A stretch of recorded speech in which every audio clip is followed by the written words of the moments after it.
Nah, kita lihat di sini definisi dari syariat, diberikan definisinya itu dengan analogi, dengan perumpamaan. Syekh Al-Malibari mengatakan, fasyari'atun kasafinatin. Artinya syariat itu seperti perahu, seperti bahtera. Syariat kalau di dalam pengertian yang sempit sama dengan fikih. Kalau dalam pengertian yang luas sama dengan agama, sama dengan din. Kalau dia sama dengan agama, berarti ya fikih adalah salah satu bagian dari syariat. Selain mengajarkan syariat atau fikih, agama mengajarkan juga akidah dan akhlak. Akidah itu ajaran teoretis, ajaran tentang hal-hal yang harus diketahui manusia, yang dari segi ajarannya enggak secara langsung mencakup apa yang harus kita kerjain. Hanya ya itulah yang harus kita ketahui. Allah itu ada, akhirat itu ada, surga dan neraka itu ada. Allah itu mengutus Rasul, berarti Rasul juga ada. Atau dalam pengertian lain, ada sebagian manusia yang dia manusia biasa, tapi dia bisa menerima pesan dari Tuhan yang sudah kita bilang ada tadi. Kita sebut dia Nabi dan Rasul. Nabi dan Rasul ini misalnya dikuatkan oleh Allah diantaranya dengan mukjizat. Mukjizat juga ada. Itu harus diketahui. Kemudian akhirat ada. Surga, neraka itu ada. Barzakh ada. Syekh Nawawi meninggal 1887 kalau nggak salah. Berarti sekarang udah 1139 tahun di alam barzakh. Imam Syafi'i yang hidupnya lebih lama, berarti di alam kubur, di alam barzakhnya sudah lebih lama lagi. Orang yang meninggal dunia belakangan sampai ke hari kiamat, berarti di alam barzakhnya apakah jadi sebentar? Nah, pembuktiannya nggak jadi mengikuti perhitungan empiris, perhitungan faktual atau saintifik. Anak-anak yang di fisika misalnya, di jurusan fisika bakal menghitung seperti itu. Kalau ada orang yang bisa berangkat ke bulan, bisa diuji secara faktual. Tapi kalau Nabi bisa membelah bulan, apakah uji faktual, uji evidence ilmiah bisa diterapkan? Gitu. Kalau Nabi Musa dikabarkan di Al-Quran bisa membelah lautan, lautnya laut yang mana? Bekas yang mereka jalaninya itu yang mana? Apakah kita minta buktinya juga seperti itu? Nah, akidah itu adalah hal-hal yang kita harus ketahui, kita imani. Memang dia nggak bisa dibuktikan secara empiris.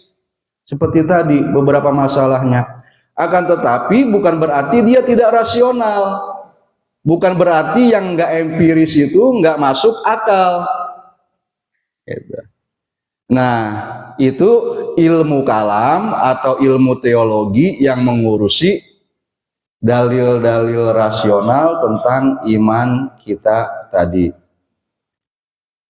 Walaupun tadi sudah kita percaya Allah itu ada, apa yang harus kita lakukan dari pernyataan Allah itu ada? Ada perintah apa? Nggak ada perintah apa-apa. Beda dengan yang kedua, yaitu fikih dan akhlak. Fikih dan akhlak itu terkait dengan perbuatan.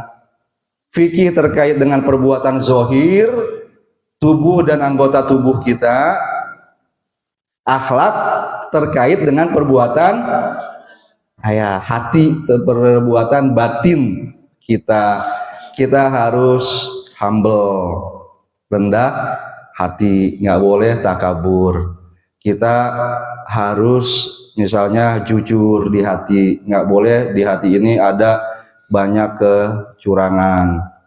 dan banyak akhlak-akhlak, perbuatan-perbuatan baik yang harus ada kita lakukan di hati kita. Ada banyak perbuatan-perbuatan atau sifat-sifat tercela yang harus dihilangkan dari hati kita. Ini yang menjadi objek dari ilmu yang kita pelajari sebenarnya nih, ilmu tasawuf. Itu bagaimana tentang kita menata batin kita ini. Nah, di sini disebut syariat itu seperti apa? Seperti safina.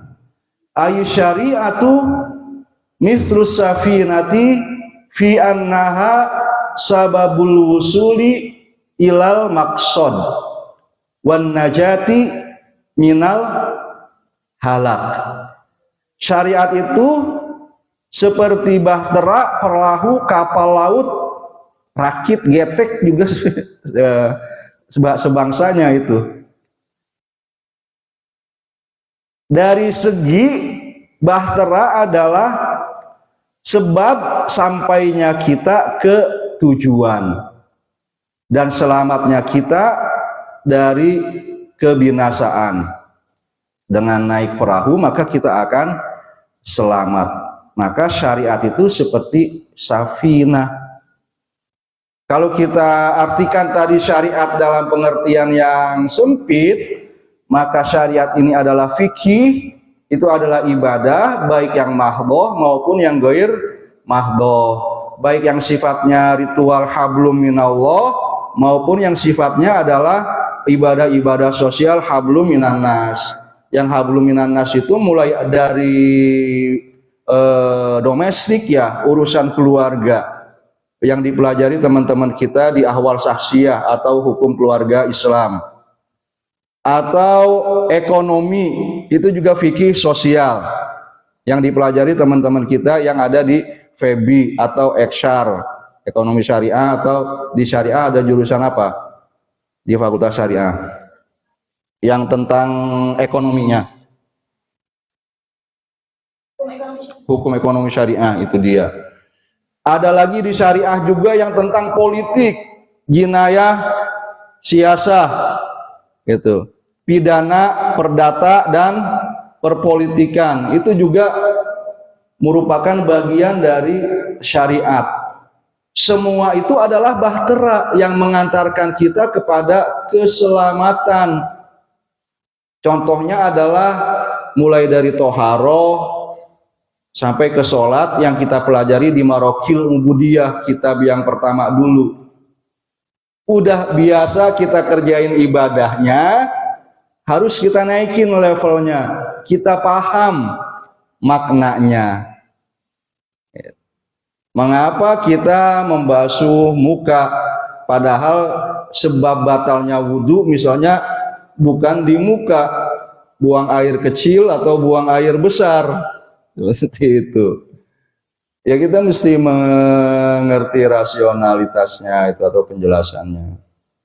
Mengapa ya misalnya ya ibadah kita haji mesti tawaf, mengitari Ka'bah 7 kali, sa'i bolak-balik 7 kali, romyul jamarot, melempar jumroh, melempari tugu ya, semacam tugu kayak gitu dengan kerikil, 7 kerikil masing-masing. Karena kalau kita ibadahnya ini hanya seperti anak kecil yang mengerjakan itu hanya tubuh atau zohir kita saja, baca Quran juga cuma bacaan dari mulut saja, sementara secara fisik, secara akal dan pemikiran kita sudah menjadi orang dewasa, maka itu sudah nggak mencukupi. Saya bikin analoginya seperti anak kecil hanya mengkonsumsi ASI, sementara dia semakin besar mulai makan bubur, makan nasi, kemudian lauk pauknya juga beragam. Maka pemahaman kita terhadap syariat juga seperti itu. Yang kita lempari dengan kerikil saat jumroh itu bukan setan yang ada di situ gitu ya. Tapi itu hanya simbol saja, hanya metafor saja. Di masyarakat misalnya, di negara, di bangsa, komunitas manapun, itu ada tirannya. Dan untuk setiap tiran harus ada orang yang melawannya. Kalau dibahasakan mendekati bahasa Quran, jadi inna likulli fir'auna Musa. Untuk setiap Fir'aun harus ada Musanya. Nah, melawan tiran itu nggak cukup dengan melempar jumroh tadi, lemparin batu. Melempari tiran yang ada di sekitar kita harus banyak ilmunya. Kita mengenali apa kezoliman yang mereka lakukan, gitu ya, yang membuat bangsa menderita, yang membuat umat kesusahan. Kemudian kita juga mempelajari bagaimana caranya, gitu kan? Karena mereka pasti bertahan. Fir'aun nggak mau dikudeta atau ditumbangkan oleh Musa. Tiran-tiran yang ada juga sekarang seperti itu. Mereka nggak mau kenyamanan, kenikmatan mereka itu diganggu. Yang sudah kaya raya misalnya dengan riba, mau nggak menyerahkan perekonomian ini kepada kalian yang sekarang belajar ekonomi syariah di FEBI, Fakultas Ekonomi dan Bisnis Islam? Gitu. Belum tentu mau, gitu kan. Harus berjuang setelah tahu ilmunya gimana bisa mengerjakannya. Yang belajar di pengembangan masyarakat Islam, misalnya yang sudah mendapatkan keuntungan status quo dengan ya misalnya dia kong kali kong antara pejabat suatu wilayah dengan orang yang punya senjata baik resmi ataupun yang preman, dengan yang punya modal, supaya kekayaan suatu daerah bisa mereka kelola, mereka keruk keuntungannya, bagi-bagi hanya untuk mereka saja. Kamu punya teori pengembangan masyarakat Islam mesti begini-begini. Gitu. Nah, gimana cara ngelemparin batunya itu? Gitu kan? Jadi ibadah kita kalau mau umroh setiap bulan, bahkan sebulan itu nggak pulang-pulang dari Mekah Madinah, ya nggak apa-apa juga, gitu kan, bakal diizinkan. Tapi kalau kita sudah memaknai melempar jumrohnya, hajinya seperti itu, maka bakal ada yang terusik. Gitu. Nah, ini dia. Syariat itu misus safinah fi annaha sababun lil wusuli ilal maksodi wan najati minal halak. Syariat itu seperti bahtera yang membawa kita sampai ke tujuan kita dan selamat dari kebinasaan. Tadi di awal saya bilang kita bisa maknai ini dalam bahasa agama, usul ilal maksod, sampai ke tujuan, sampai kemana? Kalau bahasanya agama di akhirat, selamat itu berarti kita sampai ke surga, gitu. Selamat dari kebinasaan berarti kita selamat dari neraka. Tapi kita bisa perluas. Nah, silakan kamu pergunakan imajinasimu. Sekarang belajar di prodi apa, ilmu apa. Tadi contoh lagi mengembangkan bisnis. Kamu bisnisnya apa? Nah, yang disebut dengan wusul ilal maksud, sukses mencapai tujuan untuk skala kecil bisnismu itu berarti apa? Gitu. Nah, kalau sudah ada misalnya ini targetnya, ya dicari syariatnya, nyariatnya tuh kayak gimana, gitu kan. Wa tariqo mislul bahri allazi fihi dur fi annaha mahallul maksud. Tariqoh itu kan seperti lautan, tarekat itu seperti lautan. Kita harus bertarekat juga. Berarti kita ya harus setelah kita naik ke perahu ini, perahu kita berlayar menempuh ke laut. Dan lautan itu adalah tempat tujuan kita berada, yaitu ad-dur. Ad-dur itu artinya permata. Kalau kita mau cari permata, tempatnya itu di lautan. Kalau sekarang ada permata imitasi ya, nggak perlu ke laut lagi. Summa hakikotun durrun gola. Selanjutnya hakikatnya itu adalah permata yang mahal itu.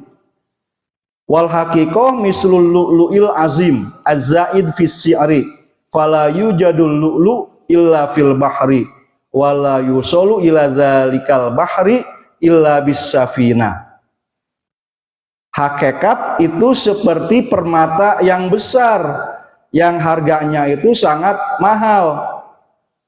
La yujadul lu'lu, si lulu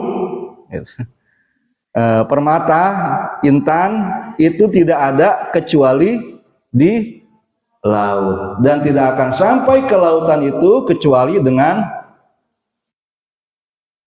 safinah bahtera. Ini ilustrasi yang menjelaskan apa itu syariat, tarekat, dan hakikat di kitab Hidayatul Azkiya karya Syekh Al-Maribari yang disyarah oleh Syekh Nawawi Al-Bantani.